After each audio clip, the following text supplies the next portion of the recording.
بسم اللہ الرحمن الرحیم۔ ان کے باہر جاتے ہی ابو طالب نے کہا، میرے پیارے بھتیجے، تم سیدھے راستے پر ہو۔ میں تم کو بچپن سے جانتا ہوں اور کبھی کسی کو ستاتے یا جھوٹ بولتے اور حق ماری کرتے نہیں دیکھا۔ تم نے ہمیشہ سچ کہا، کبھی امانت میں خیانت نہیں کی۔ میں جانتا ہوں اور اچھی طرح جانتا ہوں کہ نہ تو جاہ طلب ہے اور نہ زر زمین اور زن کا طلبگار ہے، نہ منصب کا دلدادہ ہے، نہ حکومت و سلطنت چاہتا ہے۔ صرف اس بات کی تمنا کرتا ہے کہ قوم ہزاروں خداؤں کو چھوڑ کر ایک خدا کی پجاری بن جائے۔ قوم کو تجھ سے ضد ہے۔ میں تیرے مذہب کو اچھا جانتا ہوں، جب تک جیا اور جہاں تک مجھ سے ہو سکا تیری حمایت کی۔ اب مر رہا ہوں، نہیں جانتا کہ قوم تیرے ساتھ کیا سلوک کرے گی۔ ڈر یہی ہے کہ تیرے ساتھ زیادتی کرے گی۔ میں دعا کرتا ہوں کہ خدا تجھے زیادتیوں سے بچائے اور پورے عرب کو مسلمان ہونے کی توفیق دے۔ ابو طالب کی باتوں سے حضور صلی اللہ علیہ وسلم کو امید ہوئی کہ شاید وہ اس آخری وقت میں مسلمان ہو جائیں، اس لیے آپ نے فرمایا، اے چچا، اگر آپ اسلام کو اچھا مذہب سمجھتے ہیں تو اسے اپنا کیوں نہیں لیتے؟ آپ بھی مسلمان ہو جائیے نا۔ بیٹے، دل سے اسے مانتا ہوں لیکن زبان سے اقرار کرتے ہوئے شرماتا ہوں، کیونکہ زمانہ کہے گا کہ موت سے ڈر کر ابو طالب مسلمان ہو گیا۔ ابو طالب نے کہا۔ حضور صلی اللہ علیہ وسلم نے فرمایا، اس بات کا خیال نہ کیجیے مرنے کے بعد کون آپ سے کہنے جائے گا، اے چچا، اگر آپ کلمہ پڑھ لیں گے تو خدا آپ کو جنت میں داخل کرے گا۔ ابو طالب پر سکرات موت طاری ہو گئی۔ انہوں نے کہا، نہیں میرے بھتیجے، مجھے میرے باپ دادا کے مذہب پر مرنے دو۔ میں بھی وہی جانا چاہتا ہوں جہاں میرے باپ دادا ہیں۔ یہ کہتے کہتے ابو طالب کے جسم میں اکڑن شروع ہوئی۔ حضور صلی اللہ علیہ وسلم کی آنکھوں میں آنسو آ گئے۔ آپ نے فرمایا کہ افسوس چچا، تم مسلمان نہ ہوئے۔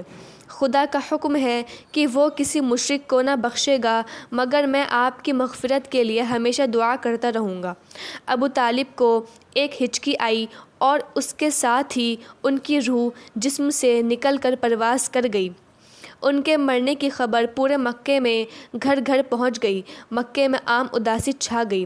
حضور صلی اللہ علیہ وسلم کو ابو طالب سے بے حد محبت تھی۔ ان کے مرنے کا آپ کو بے حد غم تھا۔ ابھی یہ غم ہی باقی تھا کہ آپ کی محبوب بیوی حضرت خدیجہ بھی بیمار پڑ گئیں۔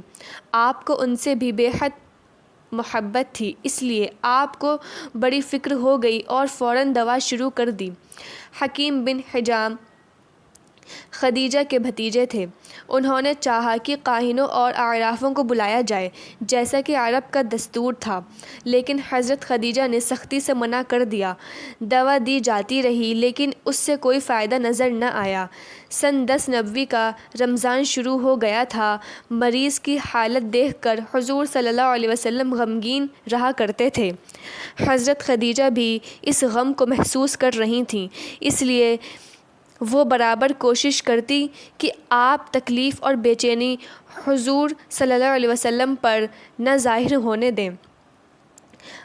بہرحال مرض بڑھتا گیا اور حضرت خدیجہ کا آخری وقت آ گیا۔ حضور صلی اللہ علیہ وسلم نے سوچ لیا کہ اب زندگی کا رشتہ کٹنے والا ہے، اس لیے وہ حضرت خدیجہ کے سرہانے بیٹھ گئے۔ چاروں لڑکیاں بھی آ گئیں۔ حضرت فاطمہ سب سے چھوٹی تھیں۔ اپنی ماں کی بگڑتی حالت کو دیکھ کر رونے لگیں۔ ماں نے آنکھیں کھولیں، دیکھا، لیکن اتنی طاقت نہ تھی کہ معصوم بچی کو سمجھا سکتیں۔ حضرت رقیہ، زینب، کلثوم بھی نظریں بچا کر رو رہی تھیں۔ حضور صلی اللہ علیہ وسلم کی آنکھوں میں بھی آنسو تھے۔ بیٹھے کچھ پڑھ رہے تھے۔ حضرت خدیجہ نے ایک سنبھال لیا اور انہوں نے حضور صلی اللہ علیہ وسلم کو دیکھتے ہوئے فرمایا، میرے سرتاج، میں آپ کی خدمت اتنی نہ کر سکی جتنی کرنی چاہیے تھی۔ مجھے افسوس ہے۔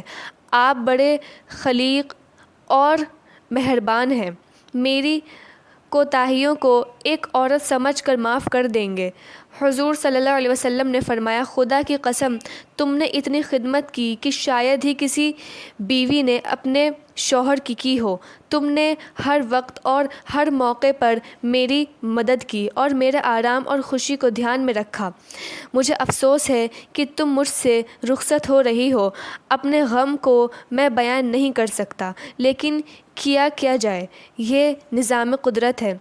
حضرت خدیجہ نے کہا، مجھے اس کا احساس ہے، اس احساس نے اب تک مجھے بے چینی اور بے قراری کے ظاہر کرنے سے منع کیے رکھا۔